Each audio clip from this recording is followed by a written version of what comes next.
Breaking news. Briefly today news. July 20th, 2026. What it's like inside Ukraine during a massive Russian ballistic missile attack.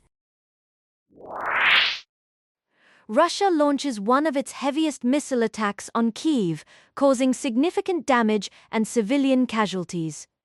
What it's like inside Ukraine during a massive Russian ballistic missile attack. Sophie Lane from Briefly Today News. CBS News takes us inside Ukraine amid intense missile strikes. Well, Errol, as you said, Saturday night into Sunday morning was one of Russia's largest missile attacks on Kyiv of the war. Ukraine's President Volodymyr Zelenskyy said that there were more than 40 missiles launched, over 120 drones. And I can just tell you, just being here in the capital early Sunday morning, it was about 2 or 3 a.m., and we heard a couple of impacts, which is fairly frequent these days. You're getting about 2 to 3 attacks like that per week. But what was different about this one is that within about a 30-minute period, we could then hear about 30 ballistic missiles that either impacted here in the city or were intercepted in the skies above. Ukraine had also continued attacks, as you said, into Russia over the week, including those strikes last night. On Saturday, they hit a warehouse that's owned by Russia's largest online realtor. So more evidence of Ukraine's ability to strike deep inside Russia. I'm joined by Evan Shaw. Russian forces launched one of their largest missile assaults on Kyiv, Ukraine over the weekend.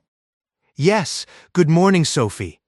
The latest reports indicate significant damage to Kyiv's infrastructure following Russia's massive missile attack on Saturday night into Sunday morning, with at least 18 people killed and over 90 injured. Ukrainian President Volodymyr Zelenskyy reported that more than 70 missiles and around 500 drones were launched in the assault. According to CBS News, most of the drones were intercepted, but about a quarter of the missiles struck targets in and around Kyiv.